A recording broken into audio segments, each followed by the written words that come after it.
Good morning, my dear children. Welcome back to SS class. How are you all? Fine, no? But many people are now also suffering the COVID, and because of the heavy rain, many problems are there. So, you just do one thing.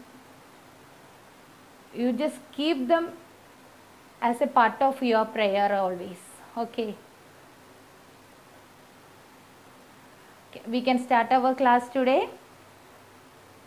Again we are moving to our second chapter, New Kings and Kingdoms, and in this chapter, last class I already told you, we are going to study about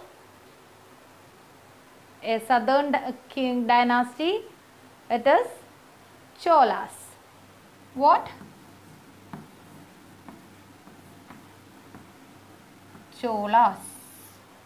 Okay, see, same as the new kings and kingdoms, that three kingdoms are there, no? Which are they? Rashtrakutas, Palas and Gujara Pratiharas. Same as them.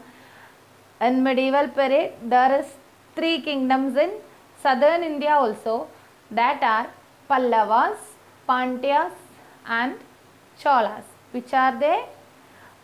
We can write here it is, okay. Pallavas, Pandyas and Cholas. Three are there, okay. To expand their kingdom, these three kings always fought together, like our Rashtrakutas, Palas and Gujara Pratiharas. These three kings, Pallavas, Pandyas and Cholas, three dynasties also were fought together to expand their boundaries, okay. And in this, the most important one is Cholas, and we are going to study about Cholas. And in the time of Cholas, there happened many changes in South India, and we can check what are the changes happened in South India at that time, okay. First change, they established certain institutions, okay. They established certain institution, and with the help of or with that certain institution, some cultural forms also emerged. And these cultural forms influenced the life of the people of South India, okay. These cultural forms influenced the life of the people of South India. There happened an active interaction with Southeast Asia also. There happened an active interaction with Southeast Asia also. And these are the main changes happened in South India under Chola dynasty.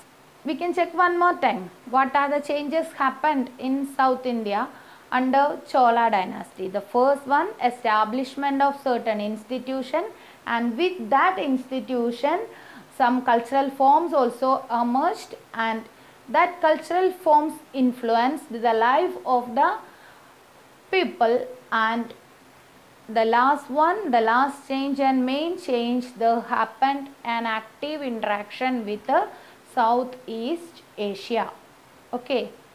And here Chola became the most powerful and important dynasty in the subcontinent, and in 9th century CE they defeated whom?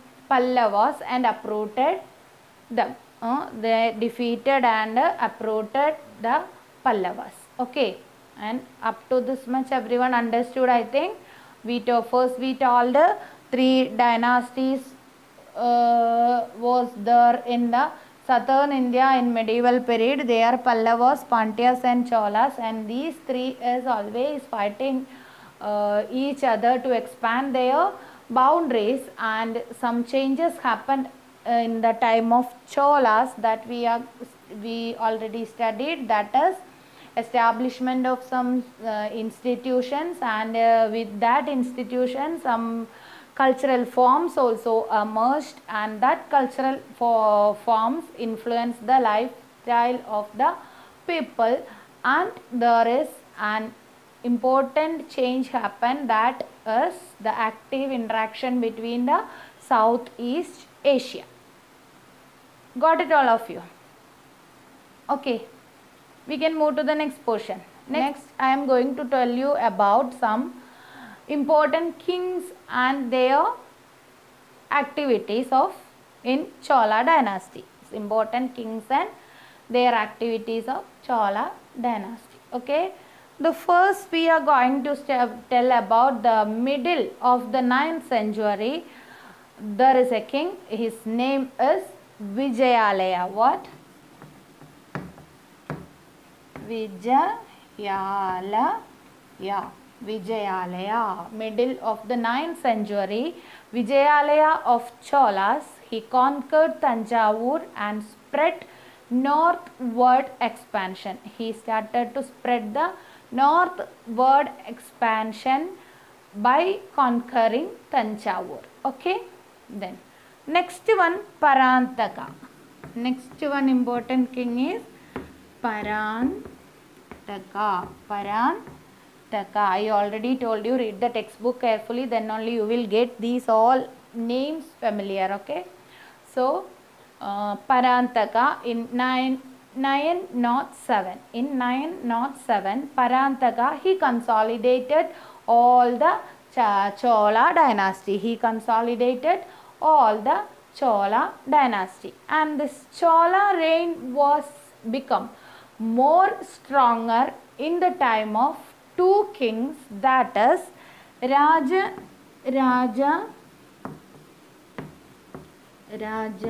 Chola and Rajendra Chola.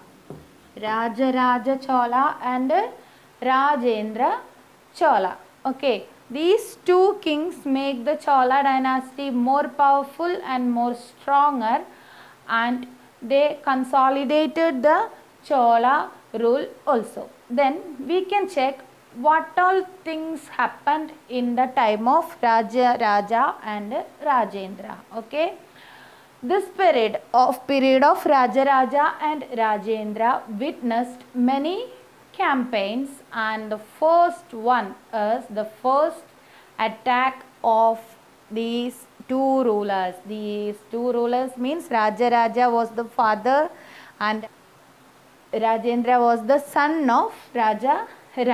Okay, and this period witnessed many campaigns, and the first they attacked the alliance of Cheras in Kerala and Sri Lanka and Pandyas, and break their trade relation with West Asia. What they did, they first attacked the Chera dynasty. There is another one dynasty was there in Kerala, that is Kerala means in southernmost India, and that is Chera dynasty. These two rulers first attacked the Cheras, and the Cheras of Kerala and Sri Lanka and Pandyas, and break their trade relation with West Asia. Okay, the second important campaign was from 1021 to 1022. Rajendra started his northern expedition through Orissa and reached Ganges. The second expedition or second campaign was from 1021 to 22.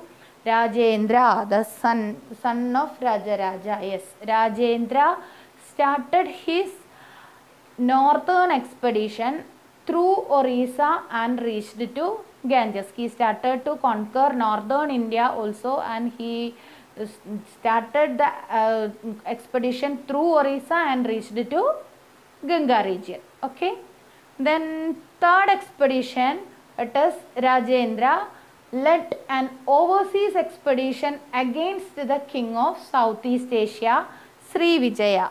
Southeast Asia was ruled by Sri Vijaya at that time, and Rajendra led an overseas expedition against the king of Southeast Asia, Sri Vijaya. Then Last important one we are studying means that successors of Rajendra. Rajendra's successors, the main one is Kulotunga first. What is the name? Kulotunga. Kulotunga first. He was the most important successor of Rajendra, and what he did, he sent an embassy of 72 merchants to China in 1077. By the second half of 12th century, the Cholas also started to decline. By the second half of 12th century, they started to decline. So we can check which are the important kings. We already told Vijayalaya, he was the first important king of Chola dynasty, and he conquered Tanjavur and spread northward expansion. And Parandaka, he consolidated the Chola dynasty in 1907, and Chola reign was become more stronger in the time of Rajaraja and Rajendra, and this period witnessed many campaigns. And first one we told, they attacked the alliance of Cheras in Kerala and Sri Lanka and Pandyas and break their trade relation with West Asia. Then second one we told, from 1021 to 22, Rajendra started his northern expedition through Orissa and reached were Gangetic plains. Then next we told, Rajendra led an overseas expedition against the king of Southeast Asia, Sri Vijaya. And last we told, the successors of Rajendra also led many expeditions, and most important was Kulotunga first sent an embassy of 72 merchants to China in 1077, and by the second half of 12th century CE, Chola dynasty started to decline. Okay, next we can study about the important policies of Cholas. Important policies of Cholas.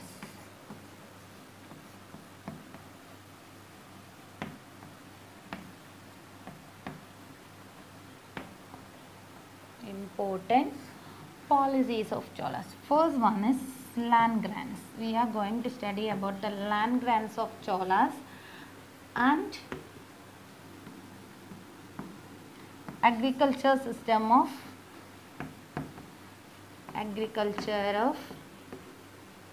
Cholas. Okay, land grants of Cholas and agriculture of Cholas. And here first, what is meant by land grants? Yes, granting land to the people. Mostly this land was granted to the religious beneficiaries and rewarded to the people, those who are serving the king. Mostly the land grants or land was granted to religious beneficiaries and the persons, those who are serving the king. Okay. Then the land which was given as land grants were wet land under cultivation and had irrigation facilities. The land which was given as land grants were wet land under cultivation, and the land the land had irrigation facilities. Okay, mostly Brahmins and Vallalas got land grants on a large scale. Okay, about land grants of Cholas, land was granted to the religious beneficiaries or rewarded to the persons, those who are serving the king. And the land which was given as land grants were wet land under cultivation and had irrigation facilities. Then mostly Brahmins and Vallalas got land grants on a large scale. Okay, understood about land grants? Yeah. Then next we can study about the agriculture policies of Chola dynasty. Okay. Yes. Cholas had an impressive irrigation system consisting of dams on rivers. They had a impressive irrigation system consisting of dams on rivers, and it was controlled by the state. It was controlled by the state. And the another one point, irrigation involved organization of labor at village level and across the village. Organization of labor was there in Chola dynasty, and it means the landowners exerted control over the peasant to force them for organized labor. In Chola administration, agriculture was a forced labor or organized labor, and the landowners exerted control over the peasants and forced them to do the labor. Understood? So agriculture is like that. Agriculture, the system of agriculture means Cholas had a impressive irrigation system consisting of dams on rivers, and it was controlled by the state, and irrigation system involved organization of labor at village level or across the village. That means the landowners exerted power or control over the peasants to force them for organized labor. Okay, next we can look the administration of Cholas. What? The administration system of Cholas.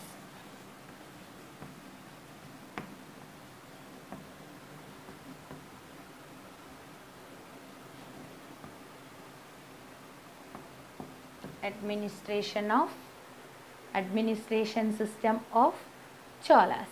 Okay.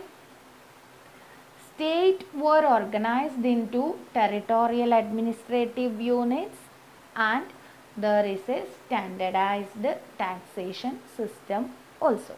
Chola dynasty was organized into, or Chola empire was organized into territorial administrative units, and they had a standardized taxation system. Okay, village assembly was the central to the Chola administration. Okay, village assembly was the central to the Chola administration, and the royal officials also participated in village assembly as advisors or observers. Not the heads of the village assembly, these royal officials also participated in the village assembly as advisors or observers. Okay, understood? Village assembly was the center of the Chola administration, and royal officials from the court, they also participated in the village assembly as advisors or observers, and they are not at all become the heads of the village assembly. Got it? Next point, village assemblies enjoyed self-governance. Village assembly enjoyed self-governance. They has the power to work as they wish. Okay, they has the power to work as village assembly has the power to do in their own wish. Okay, the royal officials or state never interfere in any matters of village assembly. Okay, large villages divided into small divisions, and which had smaller assembly representing its household. Okay, these large villages divided into small divisions, and it had a small village assembly also. Got it? Then people practicing same job living together or living near to each other, so assemblies control the production also. Okay, these village assemblies have uh, a hand in production also. The people, those who are doing same job, they are living together. The people, those who are doing same job, they are living together, so the village assembly had a power to control the production also. Okay, then the function of these assemblies different according to the local condition. Every village assembly is not functioning in a same way. It is functioning as per the condition of that village. Okay, these village assemblies are functioning as per the condition of that village. Then members of the assembly were adult males and the heads of the household. Village assembly members were adult males. Then the household also, the heads of the houses. Okay, got it. Then there were a small executive body to take decisions. One more time we can check what all things you studied about the administration. Chola state or Chola Empire was organized into territorial administrative units, and they had a standardized taxation system also. And village assembly was the center to the Chola administration, and the royal officials also participated in the village assembly as advisors or observers. They were not the heads of the village assembly. Understood? Then next, village assembly enjoyed self-governance. Means village assembly has the power to take their own decisions. Then large villages divided into small divisions, and each small village has a small village assembly also.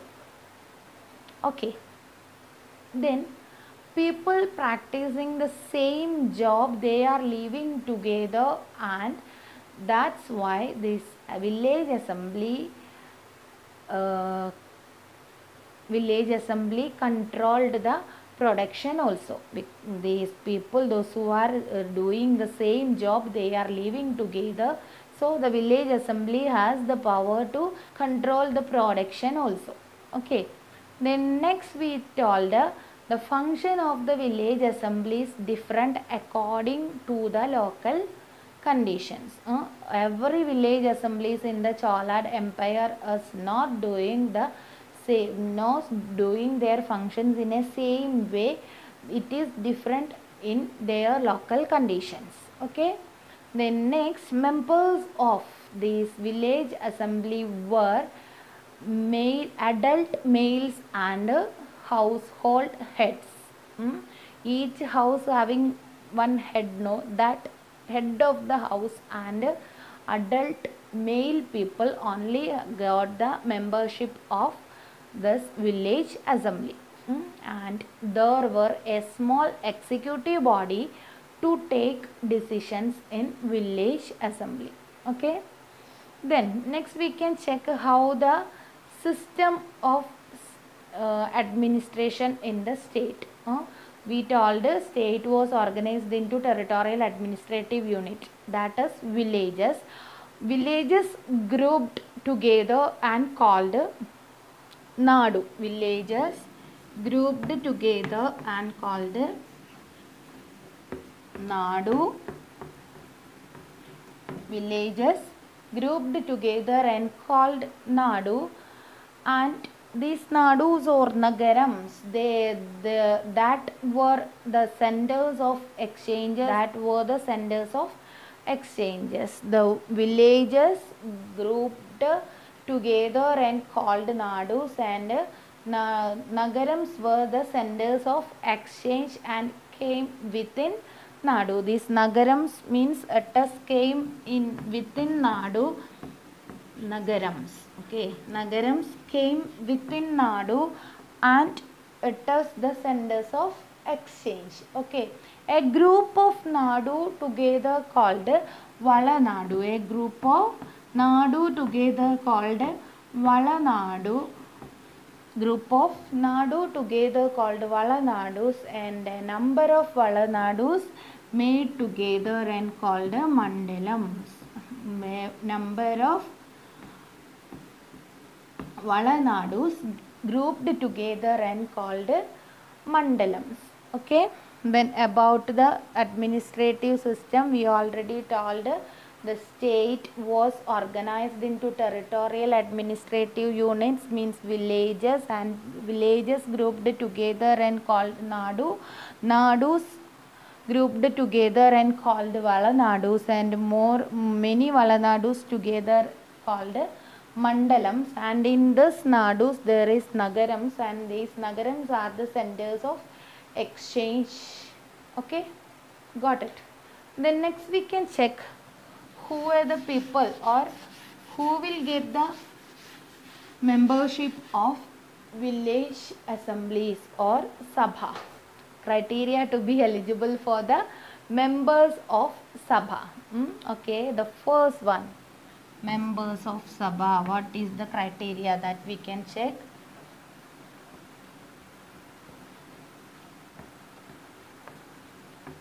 Members of Sabha or village assembly.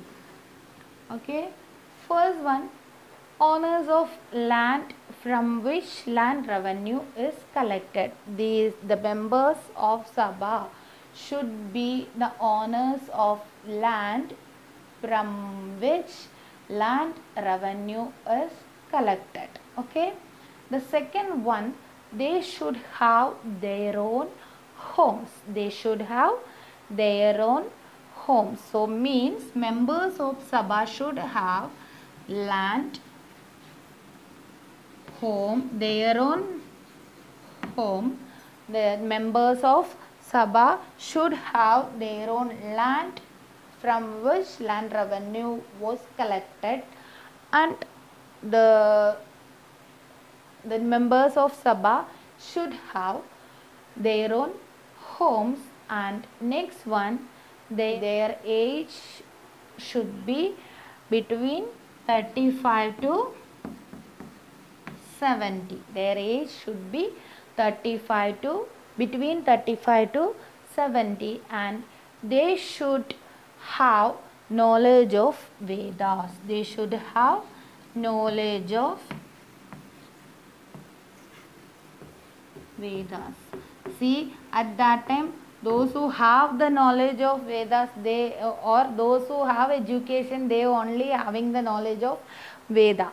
Okay, so they should be educated. That is the thing. They should be educated. These people who, those who having the members of Sabha, though they should have land and they should have their own home. They should be between 35 to 70 years old, and they should have the knowledge of Vedas. And last one, they should be well versed in administrative matters and should be honest. They should be well versed in administrative matters and should be honest, and they should be honest. And these are the qualifications, or these are the qualifications of the members of a Sabha, or those who are going to be the member of the Sabha. They should have these all things. That what are they? They should have land, they should have their own home, they should be in between 35 to 70 years old, and they should have the knowledge of Veda. And the people, those who know administrative matters, or those who well versed in administrative matters, only can become the the member of a Sabha, and they should be honest. Okay, these are the qualifications of members of Sabha. Okay, got it. Then Next we can move to the next topic of Chola dynasty. It is towns and markets. What? Towns and markets of Chola dynasty. What is?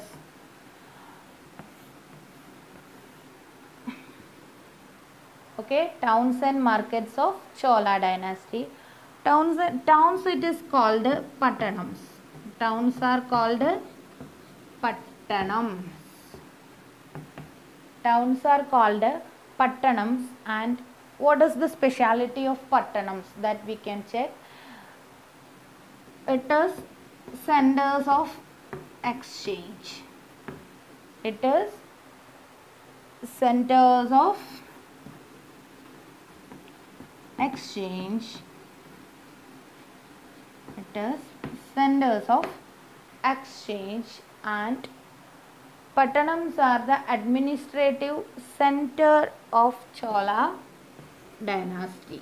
Okay, administrative center. Pattanams are where the administrative center of the Chola dynasty. Okay, the next point, these Pattanams are the centers of pilgrimage.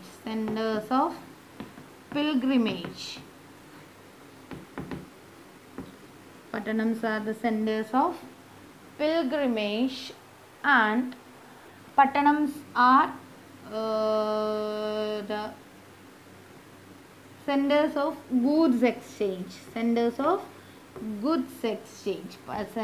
That Pattanams are the centers of goods exchange. So, what are the importance of Pattanams that we are studying now? Towns and markets. The Chola dynasty's towns and markets. About the towns and markets we are studying, and here towns are called Pattanams, and Pattanams are the centers of exchange, and they are the administrative center of the of that place, and center of pilgrimage, and the goods exchange were also happened from here. Goods were exchanged from here. Okay, then not only local trade, overseas trade also was there in were Chola dynasty. In Chola empire, there is not only local trade, the overseas trade also was existed. Important commodities like elephants, then horses, spices, perfumes, precious stones, good quality textiles, metalware, jewelry, pottery, salt, like that things were exported from here to other countries.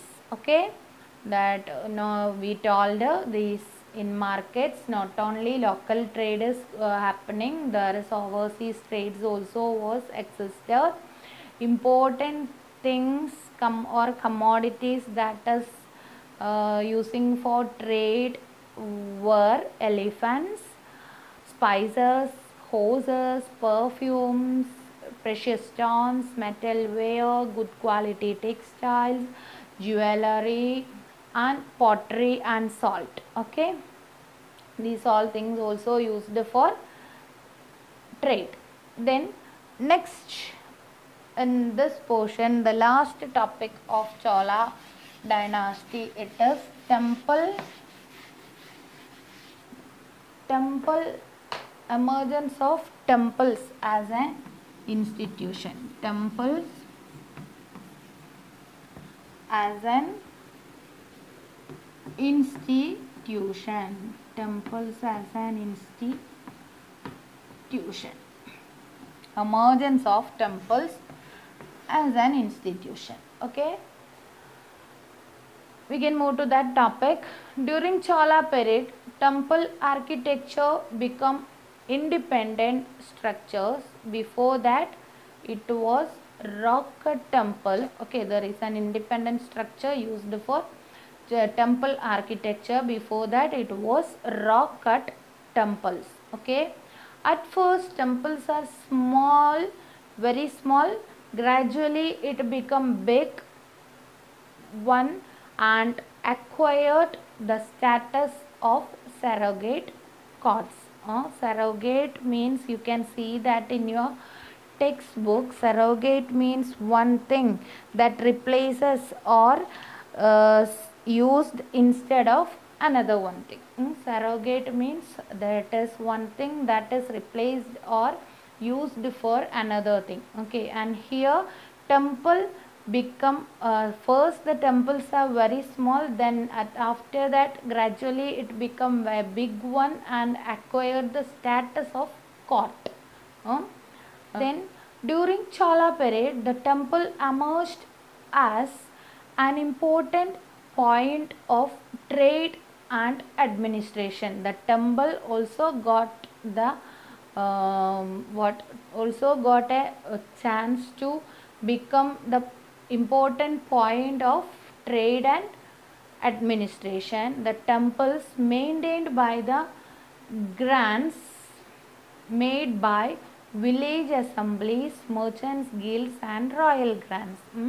The temples maintained by the grants made by the village assemblies, merchants guilds and royal grants. Cholas were very good in art of sculpture.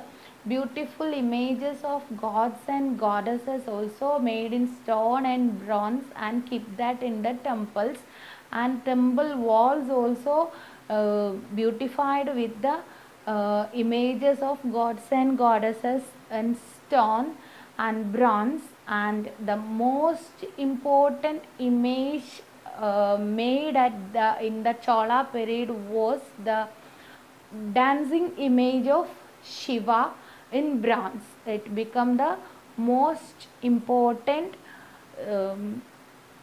image made in the Chola period, that is the dancing image of Shiva. This much about temple as an institution.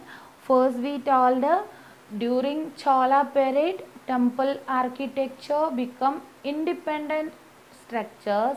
Before that it was rock cut temples. Then at first temples are very small, gradually it become big one and acquired the status of gods, surrogate gods. And during Chola period the temple emerged as an important point of trade and administration. Okay, the temples maintained by the grants made by village assemblies, merchant guilds and royal grants.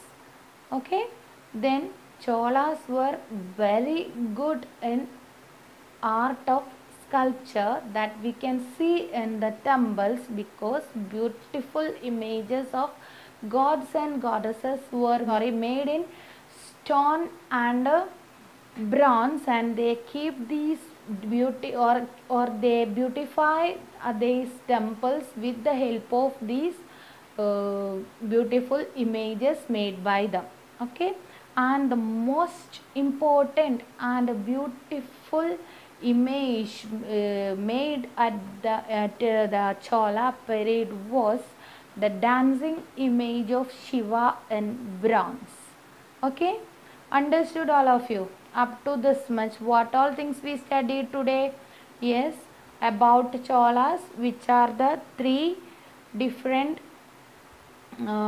kingdoms at that time. Most important three kingdoms: Pallavas, Pandyas and Cholas become the most powerful dynasty at that time. And we studied all the things about the Cholas and what all changes happened in the time of Chola period, and who were the important kings in Chola period, and what all expeditions they done, and what are the important policies of Cholas, what is land grants, what is the agriculture policy, then how the administration structure, what is the administration structure, and about the village assembly, what is the eligibility of the people, those who are the members of the Sabha, and what is the importance of towns and markets in Chola period, and the emergence of temples as an institution. Okay, hope you all understand today's class. Read the textbook carefully, and if you have any doubt, just call me. I will clear your doubts. Then and first itself I told you, it is in this pandemic condition we should pray to God for being well in our world. So stay safe in your home, and keep social distancing, and use your mask when you are going out of your home, and don't go out of your home without any important reasons, and be safe.